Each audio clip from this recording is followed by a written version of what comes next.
Welcome to Academic Gain Tutorials. In this video, we will discuss about the Dividend Cash Reserve Strategy for income investors and how a well-planned cash buffer can protect dividend income, cover unexpected expenses, and help investors remain financially confident during market uncertainty. To begin with, the first step is to estimate your monthly expenses. Start by identifying the essential costs required to maintain your normal lifestyle.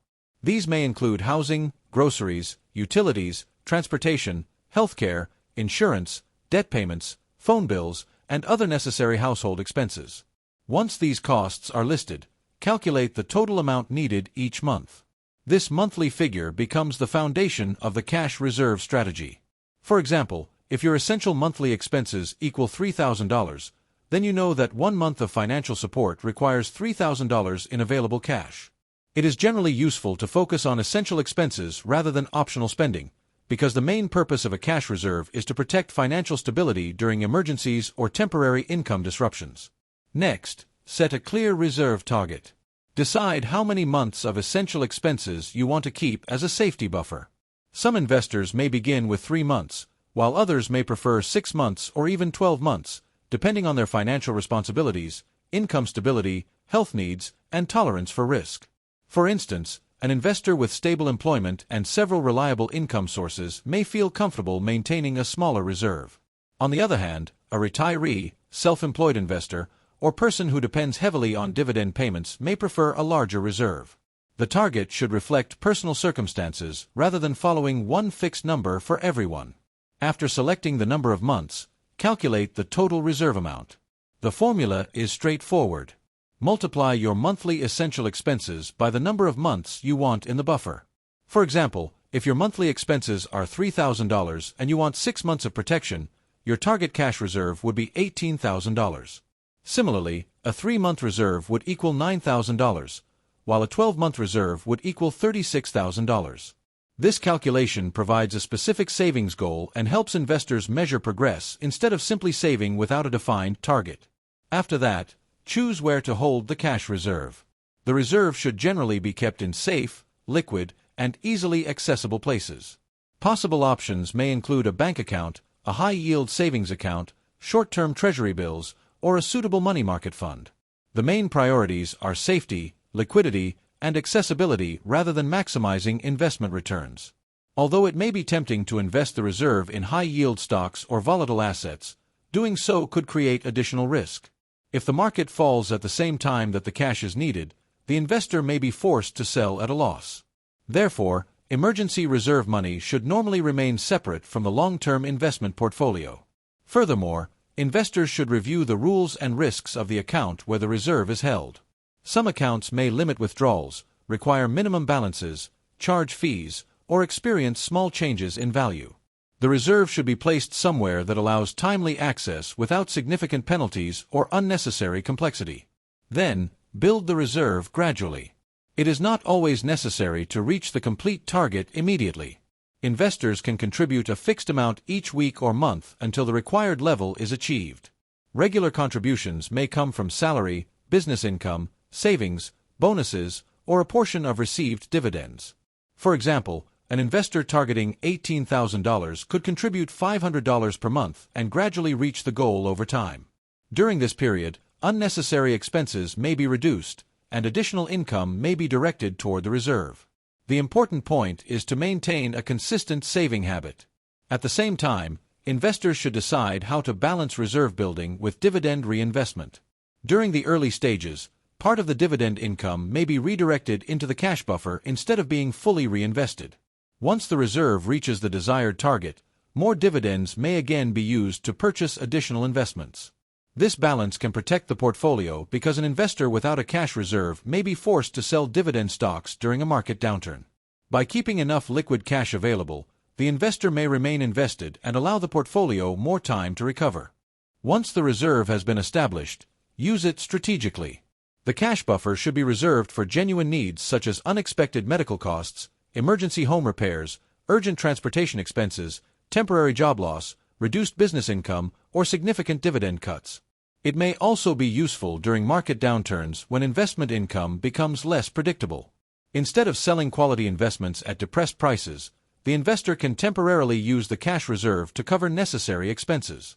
This can help preserve the long-term dividend portfolio and reduce emotionally driven decisions. However, the reserve should not normally be treated as extra spending money. Frequent use for holidays, luxury purchases, or ordinary discretionary expenses can weaken the protection it provides. Clear rules can help investors distinguish between a genuine emergency and an optional purchase. Moreover, dividend investors should remember that dividend payments are not guaranteed. A company may reduce, suspend, or eliminate its dividend when profits decline, debt becomes difficult to manage, or economic conditions worsen. A cash reserve can provide temporary support while the investor reviews the affected holdings and adjusts the portfolio. After using part of the reserve, replenish it as soon as practical. If an emergency reduces the available cash, create a plan to rebuild the buffer.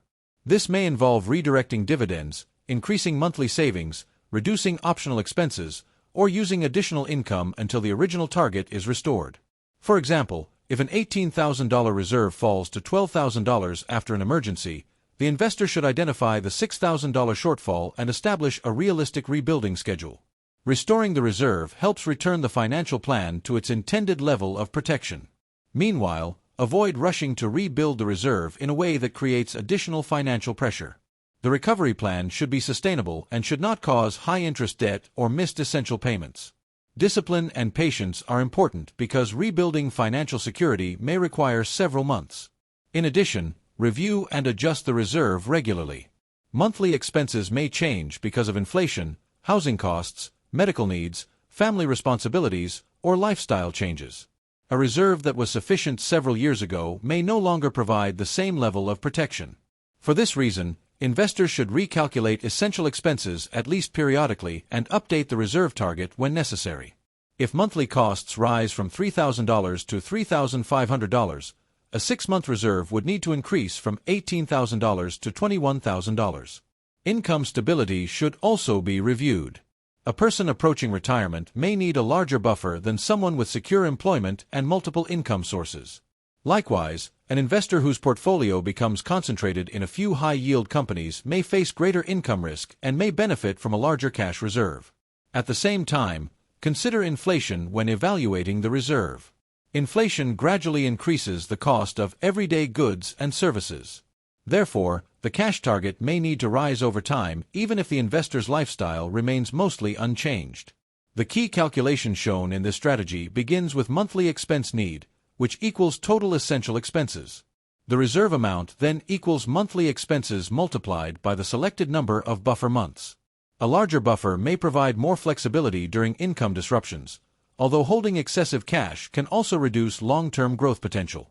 Therefore, investors should aim for an appropriate balance. Too little cash may leave the investor vulnerable during emergencies, while too much cash may remain unproductive and lose purchasing power because of inflation. The ideal amount depends on financial stability, spending needs, investment income reliability, and personal comfort. The main principles of this strategy are liquidity, safety, discipline, and patience. Liquidity means the cash can be accessed quickly. Safety means the reserve is protected from major market fluctuations. Discipline means the money is used only for its intended purpose. Patience means the investor builds and rebuilds the reserve steadily without making emotional decisions. The overall cash reserve journey follows a clear process.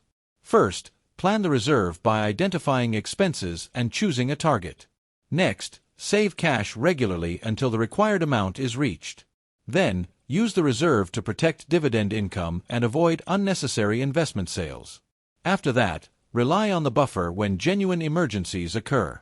Finally, rebuild the reserve and continue managing the portfolio with greater confidence. Ultimately, a dividend cash reserve does not replace a diversified investment strategy. Instead, it supports the strategy by creating financial flexibility. It can help investors manage uneven dividend payments, temporary income reductions, unexpected bills, and market declines without immediately disrupting long-term holdings. Therefore, estimate your essential monthly expenses, choose an appropriate number of reserve months, calculate the required amount, keep the money in a safe and liquid location, build the buffer gradually, use it carefully, replenish it after use, and review it regularly. A properly managed cash reserve can help protect income, reduce financial stress, and allow dividend investors to remain invested with more confidence. If this short video was helpful, give it a thumbs up and subscribe to the channel. Thank you.